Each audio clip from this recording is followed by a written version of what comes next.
بسم الله الرحمن الرحيم الحمد لله والصلاة والسلام على سيدنا محمد وعلى آله وصحبه أجمعين أما بعد. Essentials of Islamic Spirituality. We're on page 88 of this copy. Trust in Allah. Tawakkul. Allah Most High says, in Allah should the believers have trust. وعلى الله فليتوكل المتوكلون. The Messenger of Allah sallallahu alayhi wasallam said, when you ask of Allah. And when you seek help from Allah, which essentially is saying that He's there to give. So ask Him and invoke Him. The nature of trust in Allah. What I really like about this book is that he just gets to the absolute fundamental definition and description of these points. It just makes life very easy to understand. The heart's inherent trust in the Creator alone is called tawakkul. In Him alone, in the sense that only He can actually make things happen and come to you. While they may come to you through others, and while others will help you. So I've got a plumbing problem, so Omar, our plumber, Allah bless him, is going to come and help. Right? I have to make dua for him because mashallah, he helps us out. So, but it's Allah who's putting it in his heart to come and help, and putting in my heart to ask Him. Right? And Allah has inspired him and taught him and allowed him to be a good plumber. So ultimately, if it wasn't from Allah subhanahu wa ta'ala's sake, then it wouldn't happen. Right? It wouldn't happen. It's quite amazing how Allah subhanahu wa ta'ala sends things when you rely on Him, and makes things easier. And it comes from unknown places sometimes. So you have to have that inherent trust and focus it. Tarkiz in Arabic. You focus that idea on Allah subhanahu wa ta'ala.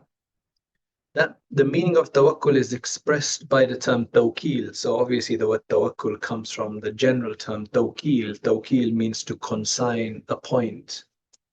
To appoint a wakil, appoint an agent, appoint a representative, appoint a stand-in, right? Appoint a replacement, appoint somebody to represent you.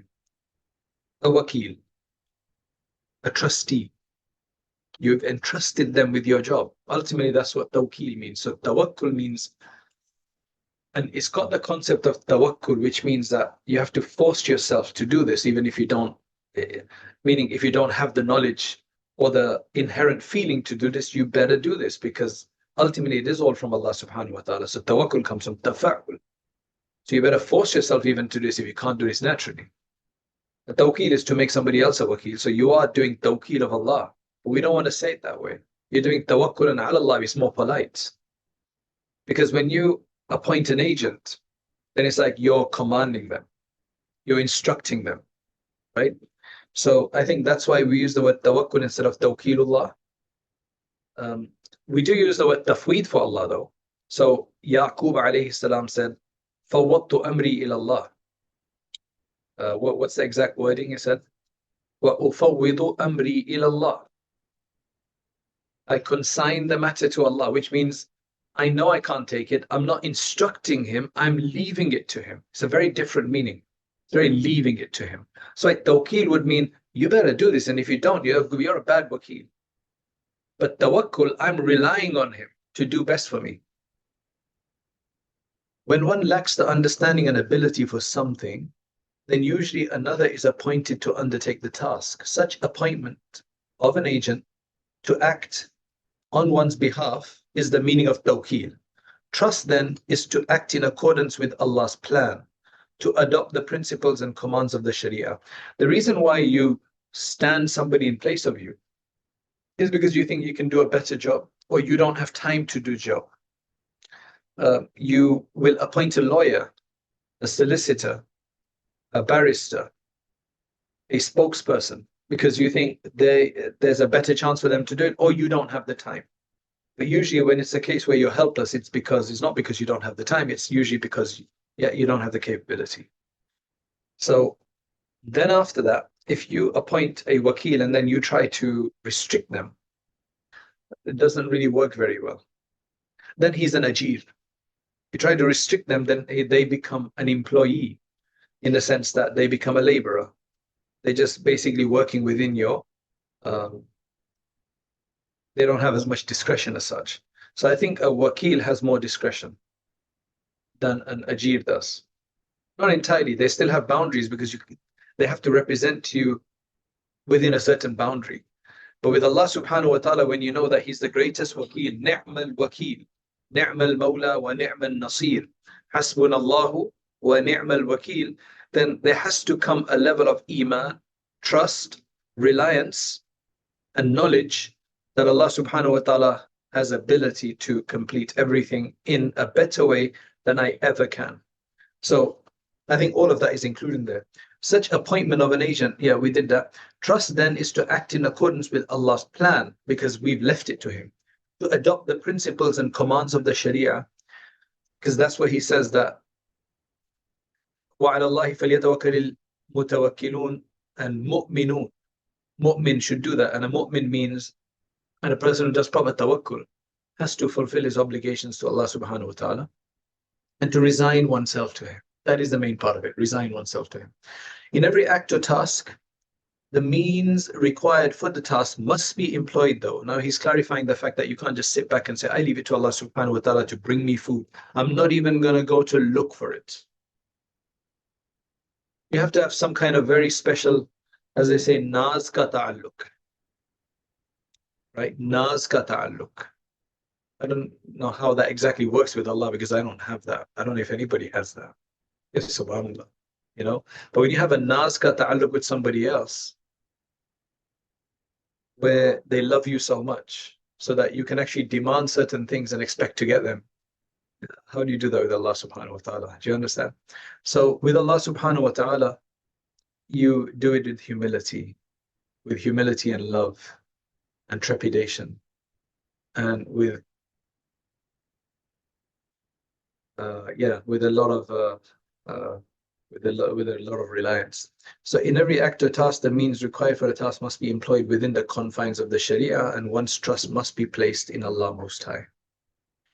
Now, he's saying that how do you get this trust? Because trust can be, for different people, very subjective. So he's telling us what's the proper trust we're speaking about here from a Shari'i perspective, where Allah subhanahu wa ta'ala will understand that to be trust from us.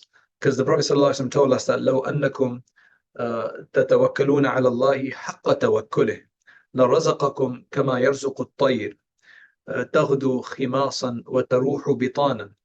That if you were to trust in Allah subhanahu wa ta'ala as much as He is entitled to be trusted, meaning according to His right of being entrusted, right, or trusted, then He would feed you just like He does the birds who leave early morning empty stomach and come back in the evening with full stomachs, right? So for that, number one, you need to have the right idea. You can't have trust if you don't understand the entity you're trusting. There's no way. For full trust, you have to have the full understanding, right? Because you may trust for a certain proportion of your task that you have in front of you, but you can only be fully trusting if you understand that Allah has absolute, full-fledged, encompassing ability over everything, that He solely has it over anybody else. Then can you imagine the tawakkul you can have? The more gnosis you have of Allah subhanahu wa ta'ala, which means the more awareness you have of Allah and knowledge of Him, through Quran, for example, by reading the Quran, understanding what He's saying, and so on. So gnosis or ma'rifah, the three fundamentals of trust. The first one is gnosis or ma'rifah, consisting of affirming the oneness of Allah Most High, which entails affirming, the fact that besides Allah there is nothing worthy of worship, that He is incomparable, that He has no partner, that all sovereignty belongs to Him, that all praise and glorification belongs to Him, and that He has power over all things. pretty much these are Aqidah Tahawiyya points. This is the creed. And most people have not in their adult life gone through a set of creedal beliefs and points and doctrines. As they grow up, when they were children and they were learning the deen, and they were told that Allah is great and nobody can stand in front of him, Allah is all powerful, he knows everything. They know the basics, but they've never read a creed and thought about the same idea from multiple perspectives to make it more refined in their mind. So most people's awareness is kind of crude, if I use that word. It's not refined. And because of that, they have a lot of stress in life and depression and misunderstanding. That is why people are going to deny Allah at some level in their mind, in many cases, without realizing that they've actually committed kufr in some cases. A guy called me the other day. He was 24 now. I got that right. 24, I think. He said, I lost my faith at 16. And his question was, I lost my faith at 16, but because I had been doing hifz.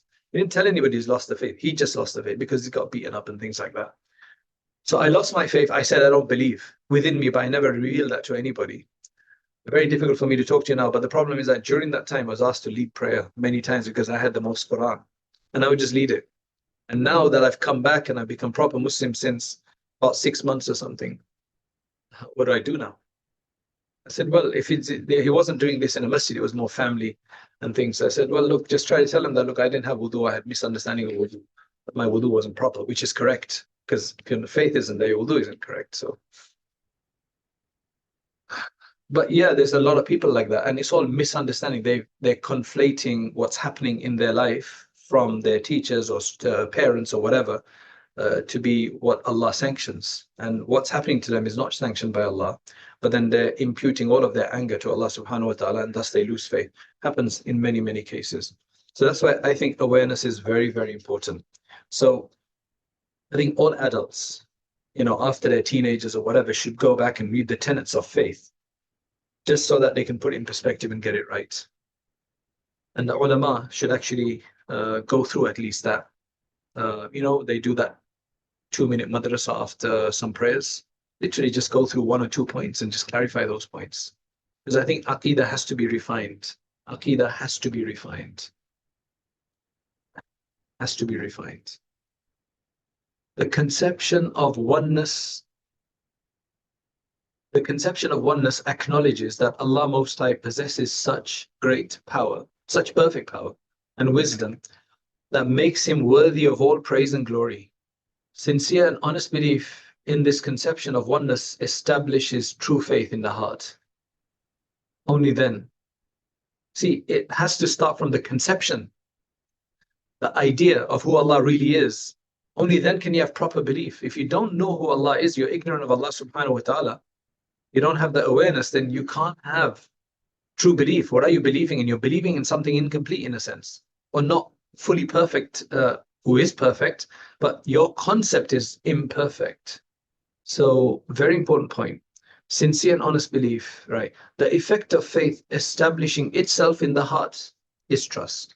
Only when that faith becomes fully settled in the heart after you correct your notions, then you get trust. The condition essential for achieving this trust is sincere acknowledgement of oneness. The meaning of sincere acknowledgement is that this oneness permeates the heart to such a degree that there remains no room in one's heart to entertain any other concept regarding that. What has really benefited me personally is the book of wisdom of Ibn Ata'illah al-Iskandari. Because literally what he's doing is that he is telling you how Allah interacts and how we should act with Allah subhanahu wa ta'ala. And in different situations, circumstances, during different obligations, and or you can say recommendations, what exactly are you looking for? For example, he says that you go and ask Allah subhanahu wa ta'ala for a reward of the deed that you did, but isn't it already a reward that he allowed you to do the deed in the first place? Okay, so I can acknowledge that and say, Jazakallah. You don't say Jazakallah. You say, Alhamdulillah. I thank you, Allah. But now accept it from me as well. You're the one who allowed me to do it. Forgive my defects in it and accept it from me. Right? So that's important. So he is really elongated the discussion, extended the discussion of tawakkul because it's very, very important. So we'll stop here for today.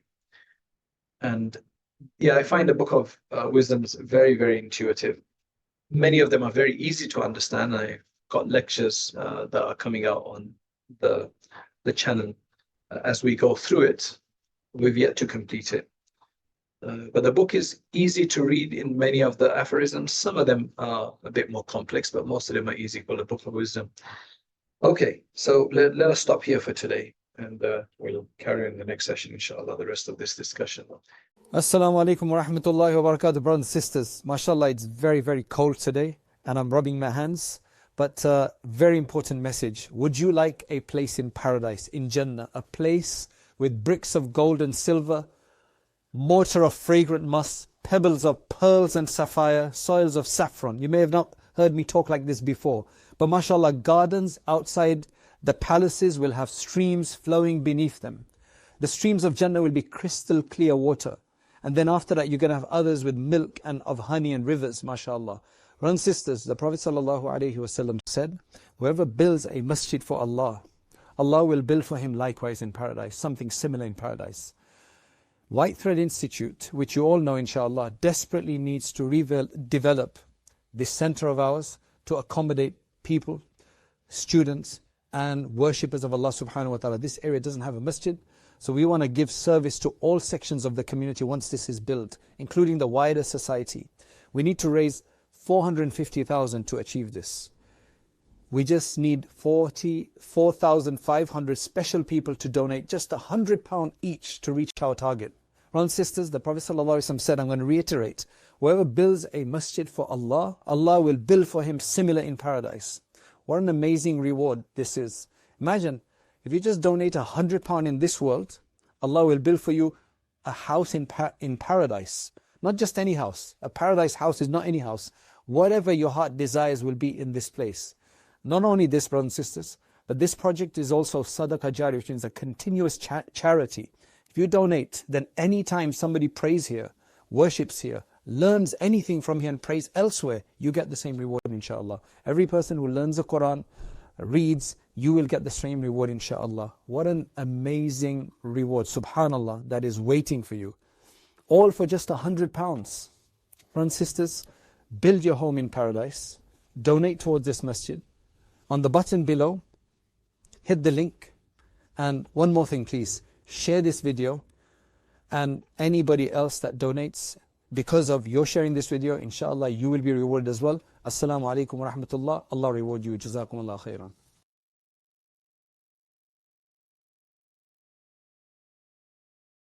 With the Rayyan Courses subscription, you'll gain immediate access to over 250 hours of exclusive video lessons taught by experienced scholars. Sign up now at rayyancourses.com to continue your journey. Your next lesson is waiting.